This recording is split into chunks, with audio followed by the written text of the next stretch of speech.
savoir, mais en plus d'être des moyens d'accès au savoir, d'être des supports du savoir, elles sont véhicules de culture, d'identité. M. Srali parlait de la dernière fois d'authenticité. Donc les langues sont marquées politiquement, sociologiquement, etc. Et c'est pour ça qu'il est intéressant de voir un petit peu cette évolution de l'enseignement des langues, des méthodologies d'enseignement des langues. Alors, qui dit méthodologie d'enseignement des langues, on peut faire un parallèle avec, on parle de méthodologie d'enseignement des langues comme on parlera de courant méthodologique. Et quand je parle de courant méthodologique, on peut faire un parallèle avec courant littéraire, courant philosophique, courant politique, etc. Parce que, alors, un courant, c'est une période. Quand on parle de littérature, c'est des courants homogènes. Quand on passe du réalisme du romantisme au réalisme, au surréalisme, etc., il y a une homogénéité. Les critiques littéraires ont essayé de faire des classements comme ça. Eh bien, les courants critiques, c'est la même chose. Ils sont datés dans l'histoire, les courants politiques, les courants philosophiques, etc. Ils sont datés dans l'histoire. Et il y a une évolution qui se fait en fonction d'un certain nombre de paramètres, en fonction de l'environnement. C'est ça qui fait évoluer donc, ces courants. Alors, donc, à l'instar de ces courants politiques et idéologiques, philosophiques, les courants méthodologiques, les méthodologies évoluent. Bien. Donc, on admettra, et après, on en parlera pendant le débat si vous voulez. Donc, pour moi, pour le moment, que méthodologie égale courant égale école. École avec un grand E, une école pédagogique, si vous voulez. Bien. Alors, quand on parle d'école, de méthodologie, tout mode de pensée, en fait, est tributaire d'un temps, d'un espace, d'un temps, c'est-à-dire de l'histoire, et d'un espace. Par exemple, quand on dit qu'une méthodologie est tributaire du temps, donc il y a un rapport à l'histoire. On n'enseigne pas, et M. Srali le disait encore, du temps des précepteurs, comme on enseigne à l'ère du numérique. C'est pas possible. La méthodologie dépend à la fois du passé d'une communauté que de son avenir, à travers un projet de société. Donc vous êtes d'accord, l'Algérie qui opte pour une méthodologie donnée, c'est parce qu'il y a une arrière-pensée, où théoriquement il devrait avoir cette arrière-pensée, de penser aux citoyens de demain. On ne met pas en place une méthodologie pour le plaisir de la mettre en place, mais c'est parce qu'on va tenir compte de la réalité, de l'environnement, du présent, du passé, pour construire cet avenir. Et c'est ça qui va déterminer, c'est ça qui va orienter la méthodologie qu'on va mettre en place. Aujourd'hui, par exemple, on parle en Algérie d'approche par compétence, mais les plus importantes, ce sont celles-là. Méthodologie traditionnelle, méthodologie directe, audio-orale, SGAL, communicative. Ce qu'on a en Algérie aujourd'hui, c'est l'approche par compétence. Et ce qu'il y a en Europe aujourd'hui, c'est l'approche actionnelle. Je dis bien en Europe, parce que chez nous, on connaît, mais bon, c'est pas appliqué. Et alors, il y a eu un certain Gouberina de Saint-Cloud à Paris qui a inventé une langue en miniature, qu'il a appelée le français fondamental 1. Tous les enseignants par niveau, ça doit les interpeller. Le français fondamental 1, il s'est dit, au lieu d'apprendre, contrairement à la tradition, où on nous faisait apprendre le verbe du premier groupe, du deuxième groupe, etc., on s'est dit, on va aller à l'essentiel, c'est-à-dire les verbes qu'on utilise tous les jours. Par exemple, le verbe faire, il doit passer avant un verbe du premier groupe qu'on n'utilise pas beaucoup.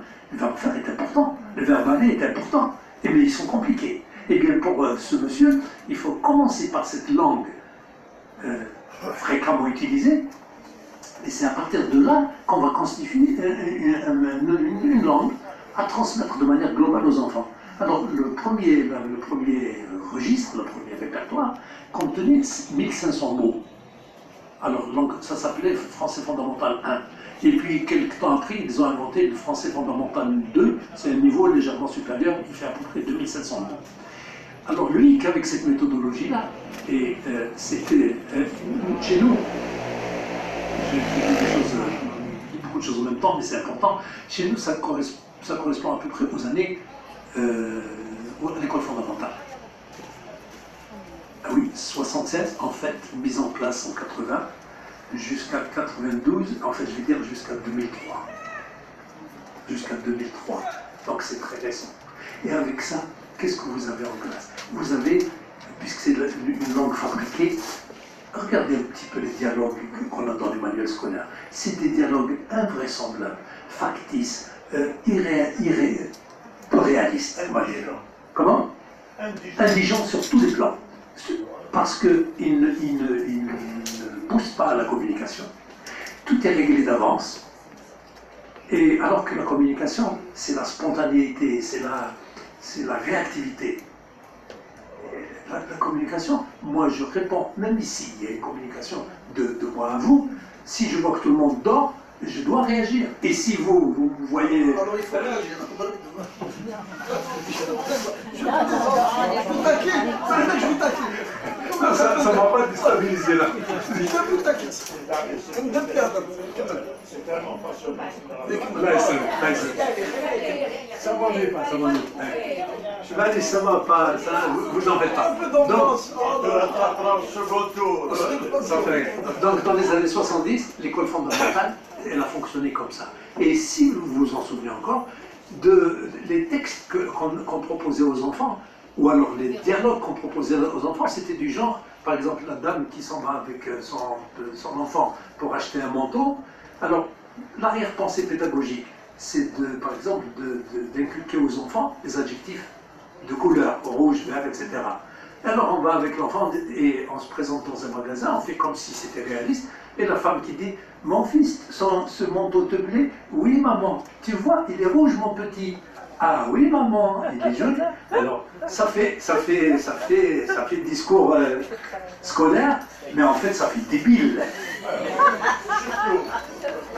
Mais notre école a été débile pendant longtemps, et excusez-moi, mais c'est peut-être ce type de débilité qui a conduit aux excès des années 90.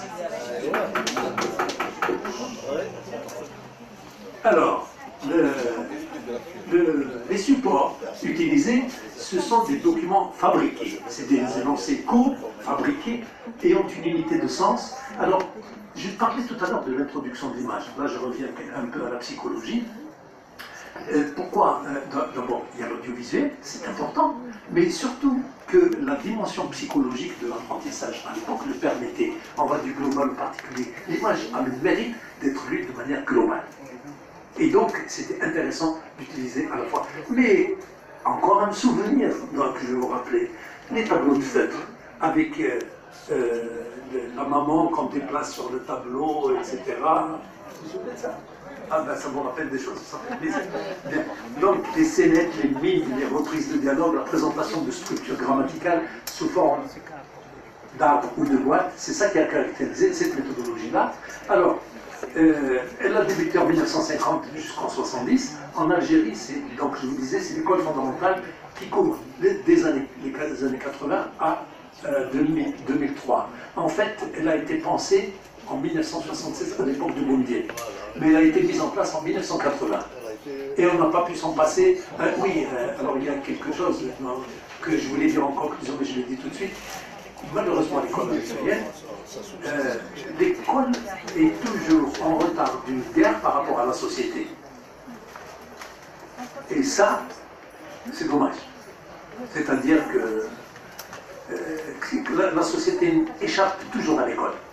Dès que l'école essaie de se rattraper, malheureusement toujours trop tard.